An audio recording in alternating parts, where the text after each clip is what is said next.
as we figure out how to do this.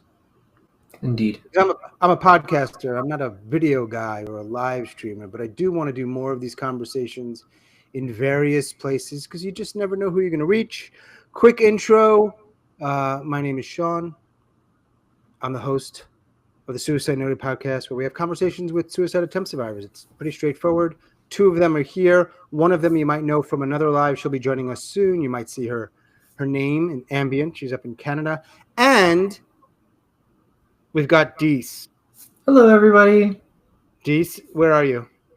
Where am I? I'm in the great state of Illinois, just outside of Chicago. Mm-hmm. And we spoke, the end of 2023? Yeah, tail end of 2023, I'd say. Mm-hmm. And you're a suicide attempt survivor? Indeed. That's why we talk. Presumably. Let me ask you a question. Not a loaded question, but a real question. How many places or people or spaces or whatever you want to call it do you have to have honest conversations about this stuff? Well, my apartment with my dearest beloved girlfriend, who is not here right now, but will be home at some point. That's one. My good online friend Daedalus. It's another one. Mm-hmm. You got a few friends. And then, my psychiatrist. Oh, you can tell him or her anything? Well, I have to in order to get properly medicated. I see. All right, so since we talked in 2023, and this isn't an update episode per se, which I started doing a few months ago, but have you attempted again since we talked in the end of 2023? Yes. How many? More than once? Just once. Once. When was that? Tail end of 2024. All right, so about a year went by. Mm-hmm. You got a few people to talk to about it. Do you still think about it? It's been 5 months? We're in May now, 2025. Yes. You ideate with some regularity? Yeah, I would say probably about once a month for 2 or 3 days, sometimes even a week. Okay. Earlier this week, we had a live number 2 where we talked about a question that I want to ask you all. And it's sort of being the main question. Then we'll probably go in a few handful of different directions. But it's how do people treat you? People in your life. And that could be a friend, a family member, a therapist, a counselor, whomever, a human being. How do these people treat you, engage with you, post-attempt?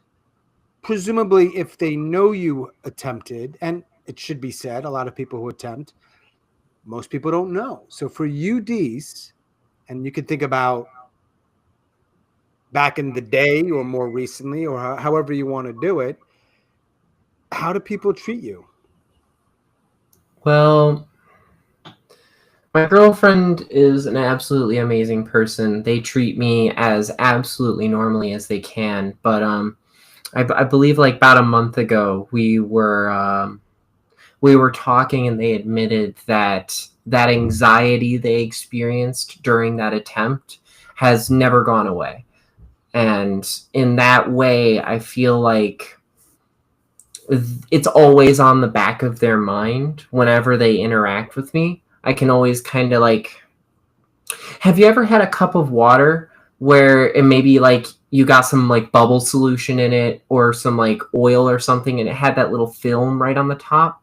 Mm-hmm. That's kind of what it felt like. It felt like there was a little film right on the top, hardly even noticeable, but it was still there. Mm-hmm. And but they treat me as normally as they possibly can. My family treats me as though nothing even happened ever, forever. Mm-hmm. And then I think the strongest reaction, at least I've noticed, is from doctors and care staff. When they find out that you've had a mental health history, I find that they kind of put their pen down a little bit. Does that make sense? Tell me what you mean by pen down. Yeah, what do you mean? It's they kind of stop listening in a sense, in like a medical sense. Like they're no longer trying to like diagnose you or try to like do the doctor thing. They just like kind of write you off as like, oh, this is a mental health person. It's probably just a mental health problem. Like I remember like 2 years ago, maybe 3 years ago, just at the end of the pandemic, I had a horrible God, what are they called? They're made of glass in your systems. Shingles? No, not shingles. Gallstone, Okay. bladder stone, whatever. Point of the matter is that I had an actual factual medical thing going wrong, and it was really, really bothering me. And when I went to the emergency room about it, because I was in so much pain, they just assumed that I was self-harming or I was having a bad mental health and I was doing it for attention. Like that's, I kid you not, what the ER staff said. And they discharged me. And I went and I saw, yeah. No, go ahead. I went and I saw my family like primary care doctor, and he was like, "Yeah, no, you have gallstones." I don't think that's right. Doesn't matter what it was. The point is how they treated you. Exactly. Huh. Ooh, I just played with the formatting here a little bit. The layout, the grid. Sean's still figuring out this platform. Sorry about that, Dee. So what, in your experience, because that's, I guess, really all you can talk to, the medical community, once they know you've attempted or perhaps have certain mental health diagnoses, treat you differently, and in your experience, in a way that was skewing towards not helpful. Unfortunately. Yeah. That isn't to say that goes across the board for all medical staff. Sure. A lot of medical staff have been extremely helpful. Mm-hmm. But it's like as soon as they know that you have a mental health history, no matter what the problem could be, they almost always try to link it back to those psychiatric things. Now, what about other people in your life that know? How many other people in your life outside of medical staff, your partner, a couple other people you named, do other people at least know that Deece has tried at least once?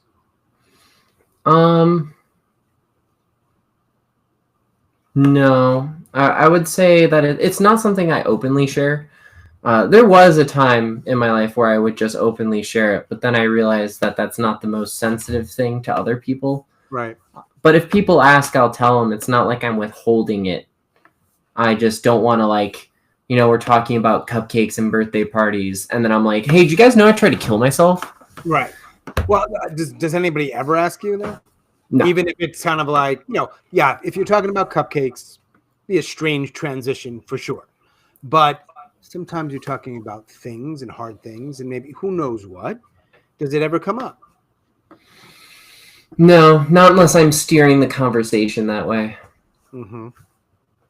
Nobody asks you, how often does it happen? And I think you just answered it, that people in your life, maybe your partner included, right? The other people that are in the know, that are in your sort of that small circle, straight up ask you if you're thinking about it or if you're planning. I think the outlier is my partner.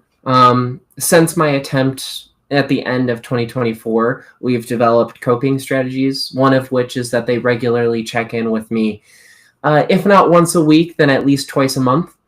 And they ask me, like, hey, have you been ideating? How has your depression been? So on and so forth. But beyond that, I don't think really anyone asks. No one really talks about it. They don't ask me really anything. Now, you may not be like everyone else. In some ways you might be, but here's another question I'm curious about. If people did ask you, and of course it matters to some degree, the person and the context and the timing, sure, would you be open and even wanting to talk about it with them? Absolutely. I'm a big believer in perspective. And I think the more perspectives you have on any particular topic, the more of a concise truth you will be able to distill, if that makes sense. I think so. So if people were willing to talk about it and brought it up, I would absolutely talk to them, because maybe they could have some insights that I hadn't yet thought of. Sure. So I'm going to ask you to speculate. Why do you think it is that most people really don't want to bring this thing up? It's the same reason that condolences cards are so generic at the Walgreens. People are uncomfortable with the topic of death. It's almost easier to deal with someone who is dead than someone who wants to be, because at least the person who's dead, you just have to mourn their passing. The person who wants to be dead, you have to mourn all that they could still be. That's a big reason. At least I believe so. Yeah. I'm asking you. I mean, really, I think it comes down to that like, it's just not comfortable to bring up in our polite society. Don't like to think about the fact that people we love and care about will no longer be here one day. Right. I mean, the idea of it being at least in part to a polite society, I could push back some, because there's a lot of things about our culture where we're pretty polarized and aggressive and vocal. We don't hold back at all. But this thing, but maybe you make a really good point. It's just this, maybe it's this discomfort or fear or whatever else around, man, this person might hurt themselves. They might not be around. Yep. You know, my take on it is, I think talking about it helps, not hurts. So I agree with that. And it's one of the things that I really, really enjoy about the conversation we had back in 2023 and this community that you've fostered. It's a place where people can talk about these things, and it's not kind of like, don't talk about that here. What are you doing? We don't talk about. We don't want to be uncomfortable. I love being uncomfortable. Not always. But like, the weird thing is, Deece, this never makes me feel uncomfortable. Maybe I have no soul. Well, no, I don't know if I'd go that far. Correlation does not equal causation, my friend. Right. I mean, maybe there's something that's a little different about me, that like, there's just absolutely nothing.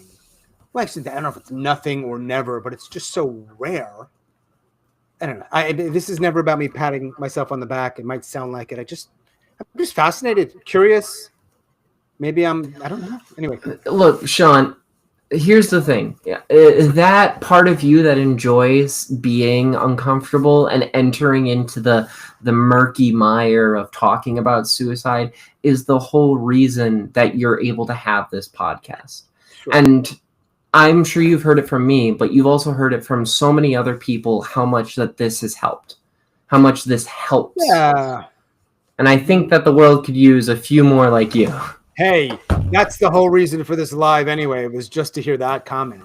Thanks, Deece. Wink, wink. That was very spontaneous and extemporaneous. Wink, wink. No, listen. Anyways, selling merch now on the suicidenoted.com. No. We are going to start doing all kinds of things. This is a good opportunity for me to put my other lower thirds up. I'm working on this platform. Look at this. And while you're doing that, I'm going to go turn a light on. Sure. I don't know if people can actually click on this. It's a video. It should also be noted, I think you can hear me, Deece. I don't know that clearly, and this is probably an obvious thing. Stop moving around so much. It's too loud. Just kidding. Not that. This podcast and these lives, and this is probably obvious, it attracts people who have gone through this thing and want to talk about it. There is certainly a large group of people who don't. Though I never make any generalizations about it, but I can only speak to my experience with the people who have come on the podcast. But the very fact that they've come on the podcast, and or now more recently these conversations live streaming, is an indication that they're the kind of people, or they are people that want to or open to talking about it, right? I mean, so not everybody does. Not everybody wants to hear it. Most people don't. Um, It's true. yeah, I mean, I'm gonna. We're waiting for Ambient, by the way, who was on our last live, or actually 2 lives ago. Should I I've say been here live the or whole live? time. Oh, you've been here the whole time, Ambient? I thought you were on a call. No, I haven't left yet. It's Oh, fine. It's all good. I just feel bad now. Ambient, you and I are not the same person. We are not. And I just want to start off with absolute things we can't disagree with. Um, Deece is in Illinois. You're not. Correct. That said, I want to ask you the same question I asked Deece. How do people treat you? And before you answer that, in as much as you're comfortable sharing this, and by the way, you can go and listen to Ambient's episode and Deece's episode.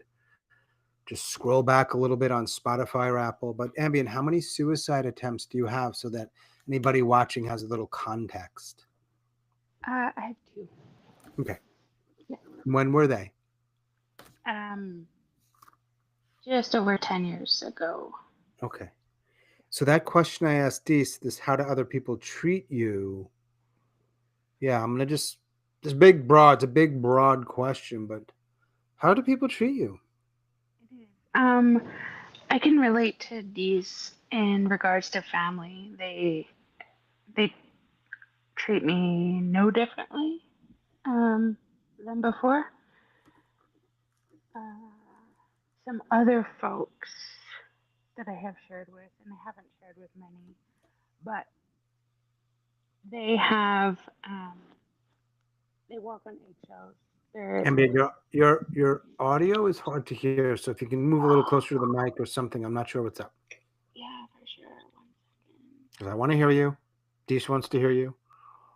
Whoever's watching wants to hear you. Can't see you, so we really need to hear you. second. One day we might see Ambient, but not now. That's right. One day. Is that better? Yeah, so your family no different, and then I think you were saying it's a little better, yeah, about other people. Yeah. So they're more cautious and like to an extreme. It's actually really uncomfortable. Um, So does that yeah. mean like no, basically don't bring it up?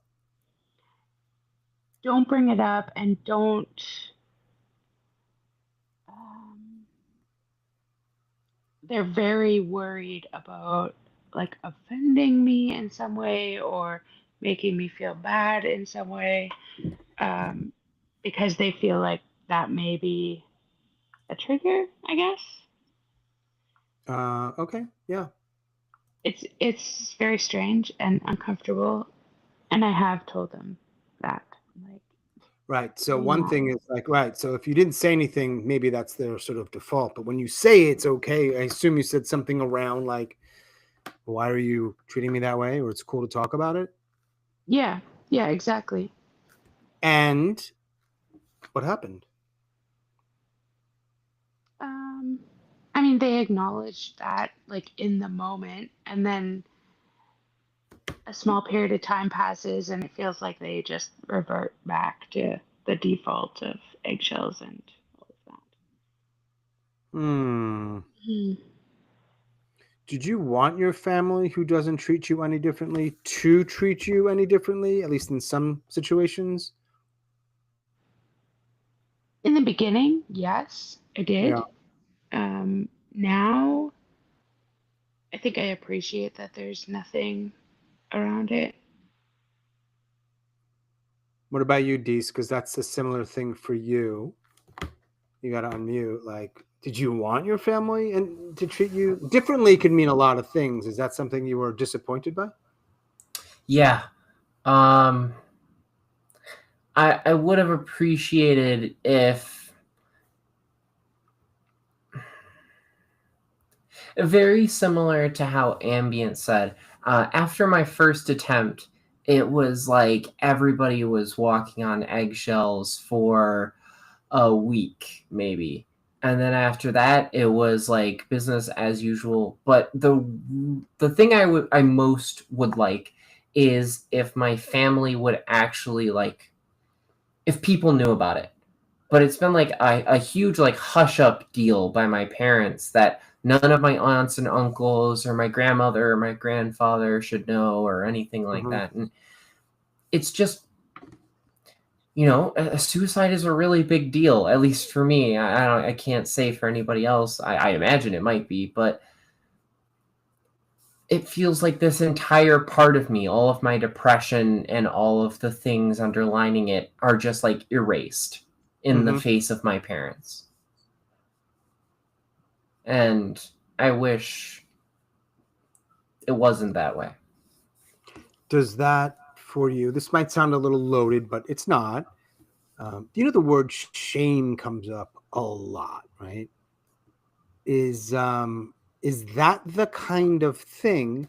And I'm going to assume, and I could be wrong, that your parents mean well. Don't know them. No idea.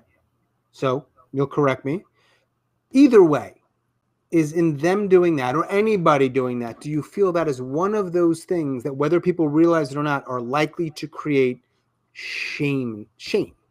For you, how does it, is that a shame-inducing thing? Yeah.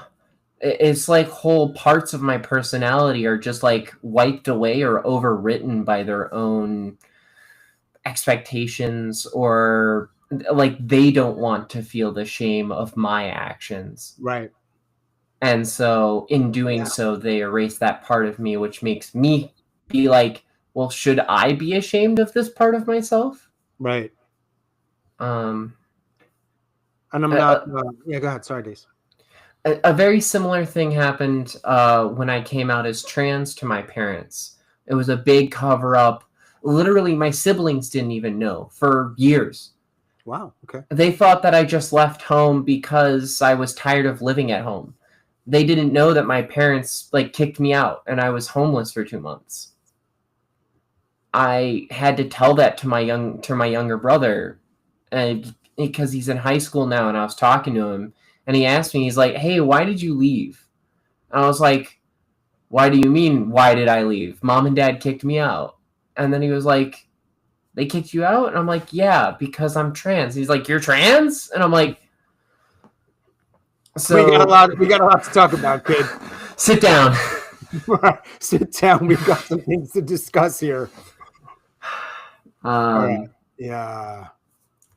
It's just so strange to show up to a family function. Like, I showed up to Easter in a dress, and my father took one look at me and then he just removed himself entirely for the rest of the day. Yeah. It was... I'm not going to comment on parenting too much because I'm not a parent, and I have to believe it's going to be, parents are in this sort of unique position, so no doubt it's going to be challenging. But one of the things I want to talk about, whether it's here or in the future, I try to do it sometimes on the podcast, is these things that people do and they don't realize that the likely outcome of what they're doing is whatever it is. In this case, it might be likely leading someone to feel a whole lot of shame, or likely leading someone to not talk about it when they want to talk about it, whatever else it might be. It's this space of like, oh, here's what I really want to say, Deece and Ambient. It's like, oh, no, you are the problem. Not you, not meaning the person who thinks or doesn't realize the impact they're having, and they don't get it. And I realize that me saying it in general or to them is probably not going to make much of a difference. I understand that. It's just a kind of curious thing. And I know we all get in our own ways, and we're blind to so much stuff. Does the fact that... Go ahead, DT, sorry. I fully understand what you mean. It comes from a place of love, or at least you have to believe it. You have to believe it, because if that's not true, then everything goes out the window very quick. But in that time of them trying to show love by constricting you, it almost becomes the problem itself. Compounds it for sure. Ambient, what's your thoughts on that, and have you experienced that? It sounds like you kind of did. Oh, she might be gone. No, I'm here. I think I experienced it, to a lesser degree. But definitely. Speaking to the mic. Oh my gosh. I don't know what to tell you about your audio situation. Okay. Sorry. Maybe up in Canada it's different. Yes. Maybe Canada has significantly different audio production things going on in Canada. Are you in what do you want to share what province you're in? Yeah, I'm in Alberta. So Edmonton. Okay. You had Oilers fan? Edmonton Oilers fan? Yeah. Tough loss they had. Yeah, that was rough. That was weird. So you were saying to a lesser degree, you did have this thing where your parents, I believe you said, didn't treat you any differently. And I don't know if we talked about this because it's late over here and my brain is a little mushy. How did you want them to treat you or deal with you or engage with you or communicate with you? You know? I just wanted to be able to talk, I guess. Yeah, that's it. Sounds pretty simple, honestly. Yeah, it is. Yeah. And what was the experience like for other people that you brought up? Not parents, but there were some other folks or no? Yeah, so back at the time, I guess a couple of friends, they also kind of said it didn't exist. Like, we didn't really speak of it at all, even though a couple of them were like directly involved. Like, they drove me to the hospital. What do you attribute that to, Ambient? Any idea? Maybe probably several things, but what's one thing that comes to mind? The why behind people act that way. I think it's just not willing to be uncomfortable. Yeah, that's a word that comes up a lot. Yeah. And then more recent, I have had a couple of friends who it's come up and they've I've kind of been able to talk about the past, but if we talk about present stuff, it gets shut down very quickly. Yeah. Do either of you have people in your life? We'll start with you, Ambient, while your audio is decent. Do you have people in your life that you engage with at all that have been or are ideators, suicide attempt survivors? No, I do not. Deece? Deece, what are you like reading while we're talking? Come on. No, it's relevant, I promise. This is a journal I kept while I went insane for a brief period of time. In fact, while I was homeless. And in here, I have a little entry about shame. We'll get to that in a second. So I do want to hear that. And then the other, so that question, do you have any people in your life? Yes, my best online friend, Daedalus, he struggles with depression and ideation as well as I do. We won't know what would have happened had you never gone through what you went through, but can we attribute how you engage with him? Is it a him, they? Him. Because of what you went through, has it changed the way you engage with people who are in that space? Yes. How so? Absolutely. It's given me a profound sense of empathy where I've been able to empathy and sympathy in spades, where I literally actually just a few weeks ago, I sent him a card because his ideation was getting really bad and it was hard for him to even come online to play games. So I sent him a card telling him I hope he feels better. Now, of course, the card didn't get there until after he was feeling better, but he appreciated it nonetheless. Right. Wait, are you a gamer? Yeah. Oh, okay. Sorry. My bad. I'm sure there's a lot of gamers out there, but we're not on Twitch, which I think is Game Central. Now, please share with us, because it's come up a couple times, what you wrote in your looks like a rather artistic journal about shame. Is that why you were looking for? Yeah. Yeah, so this page, it comes in two parts. The top part is about God, tinnitus. That fucking fucked me up. But then this bottom part's all about shame. Read it. It's a little easier for us to hear it than see it. It's just kind of like a really like bright blinky billboard that says shame on it. Next to it, leaned up against it, is a shovel that's all dirty, and then there's like a disturbed pile of dirt in front of it.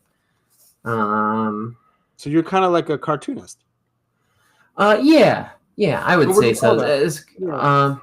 So you're making messages through art, but it's not necessarily like a lot of writing there, and that it's a visual. There's writing and there's visuals. It's just kind of like I take the thoughts out of here and plop them onto the page. Some pages are like all writing, but some pages are drawings. You are a person of many talents, undoubtedly. Thank you. Sure. Anyways, the words next to the billboard say, "Why would you want to be sad?" And then below it, in much, much messier handwriting, it says, "Because sadness is an emotion too." Mm-hmm. Inside Out. Did you see the movie? Bingo, baby. That's it. That's all that needs to be said there. We just wrap it up. We're done here. We're plugging Disney or whoever made that. Deece and Ambient, I want to respect your time. What else would you like to share about this particular question, or perhaps some other things before we stop this live stream and go to bed? Ambient, if I may start us off, I would like to put forward to all of the lovely listeners there at home, please don't be afraid to ask somebody who is ideating or has ideated or has attempted in the past what their current situation is. And if you're thinking about them, send them a text, shoot them a call, right? Yeah. If they're busy, then they'll let it go to voicemail. If they're not, it means the world to them that you are thinking about them, that you're thinking about their well-being, and that you're checking in with them. There's no bad time to say I'm thinking about you and I hope you are well. It's probably a good joke there, but I'm going to refrain. Ambient, anything? Put you on the spot a little bit, Ambient. She's gone. What happens, Deece, I don't know if you know this, but up in Alberta, people just sometimes they disappear for 10 minutes. Then no one knows where they are. God, if only. If only. So you're in Illinois, Ambient's up in Alberta. I'm in North Carolina. And I don't think there's much more to say. I mean, I want to have these lives regularly and talk about all kinds of different things related to this and different people. Right now, if you're wondering out there and you see this, I'm only talking with my prior guests, but that might expand at some point. Other people, I don't know. We'll see where it goes as the empire is built. Another thing, kind of related. Don't be afraid to talk about these things. I know it's uncomfortable, but that's how we grow about people. That's how we grow as people. I have so much to say about this, but then say it, Sean. Easy, Deece. Damn. I gotta do all the heavy lifting around here. Jeez. Well, let me just say this. I would support everything you're saying, but sometimes when you talk about it, it backfires. I'm going to leave it at that. That's a long conversation or a number of conversations. And actually, something we talked about in the very first live stream. Why don't people talk about it? And so it's interesting. But I think the idea Ambient's back. The idea behind it, I understand entirely. Opening up, sharing, getting it off. Getting it out. Yeah. Ambient, before we say goodbye, I want to make sure that you have a chance to talk. If not, we'll reconnect soon. There she is. Yeah. I don't have anything unless you had another question that I missed. No. That's it. to my live stream audience of how many? 2 or 3 of you, maybe. Is that we might have someone in the chat? It's really cool functionality here. Check it out. Oh no, Are you sure that's not me? it's probably, Yeah. probably like in live. Watch Sean not know what he's doing.